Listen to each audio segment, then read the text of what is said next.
Any organic gardeners out there? Yeah. Well, you don't grow. Anybody grows lettuce? Anybody have problems with slugs? Knows what to do? What do you do with slugs? Salt, beer, and cups. Beer. That's right. That's right. This poem's got that in there. Raven's Treat. Raven comes to my garden in the cool green evening, head cocked and shining, feet wired to strawed earth. He sips flat brown beer from a muddy slug trap, fishes out with scissored beak those slugs that slid in last night. A fine fellow, always full of fancy, he throws his sharp head back, letting them slime down his throat like raw oysters.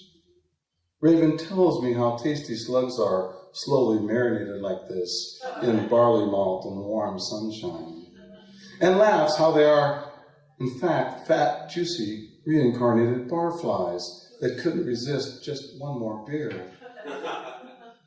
Crop full, he dances boisterously, a shadow on golden straw, crackling and cawing, spitting out dark haiku like tobacco, crackling each one twice.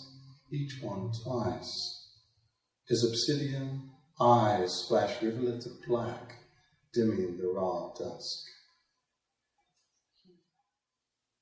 Spring love poem.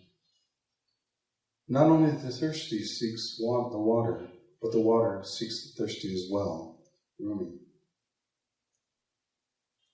I reach with my eyes into the pool of you. The ripples of our yearning splinter our reflection. Here in the lotus of breath whirls the stars and moon in sensual dance. Immersed in fragrant immersion, we are closer than touch. The air you breathe, I breathe. Closer than the blood that fills our hearts. I have known this forever. I remember each time I am with you, I have known forever that somehow we will always be together. I have lived for this when nothing else makes sense. Since Megan's here, I'll tell the story. The background on this poem is I was substitute teaching at Peak to Peak, and I was assigned to study hall after study hall after study hall. And there wasn't, really much to do, but there was a lit book, 11th grade lit book that had Li Po in it. And I read about Li Po and, how he died and those kind of things, and that's what inspired this poem. Li Po returns to his lover in the night. In the honor of the poet immortal who drowned trying to embrace the moon's reflection in the river.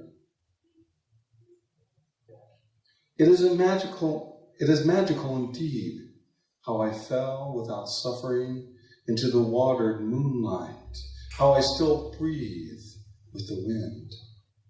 Can you hear me rattling the leaves over your head, moaning like your new lover against the dark earth? Do you feel it now? My vague hand sweeps the smooth hair from your glistening eyes as gently as the languid lotus petal falls from the flower behind your ear, swirls against the silken robes crumpled at your feet. Though tonight you find me in every sigh and every pale shadow, tomorrow do not bemoan my moving on, for with each breath I come and go, like moon-laden tears of dew, I vanish in the blaze of morning light. When I first met Jared, we'd gone to some readings together and we had hung out at the Waterloo and a couple other places, but he invited me over his house. And I'd never been over there. And so I asked Jared, I said, well, how did I get over there? I know you only live a couple miles from me, but how did I get there? And Jared said, never ask a poet directions. For Jared Smith. To start with, don't walk too fast. It is best to lean into each step so as to feel the ground move you. Circle to your left around the pitched arm of the barren tree that twists toward the fired sky. Don't look up. This way you may enjoy the exquisite pain of your passing again and again. It might go better yet to model Alice and make yourself very, very small. It may take most of your life just to cross the footprint of the mother raccoon. But do not look back upon a path glittered with regret, lest you fall like tears from the eye of your own making. When you find that place where her sharp claws have punctured the dark loam, stop and rest. You may even need to sleep before you go in. Most do. You will know when you are ready. The warm heave of your breath will waken you. Of course, it is always dark.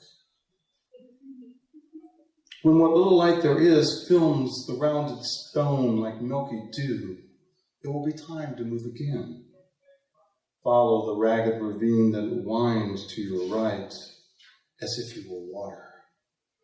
Do not fixate on the wiggle of your falling. Remember, there is nowhere to go but down. As you catch the hang of it, you will begin to roar. The clamor of everyone you have ever known will be echoing vociferously inside you. A few lusty cries will rise from the surge of word, only to re-submerge just as they start to make sense. You will not be missed, though it will seem like forever you are gone. Eventually, things settle down.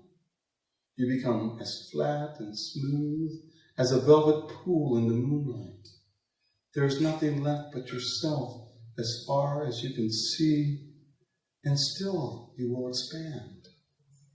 You will know when you arrive because it is like you have never left. Ask a poet directions only when you realize you have no place left to go.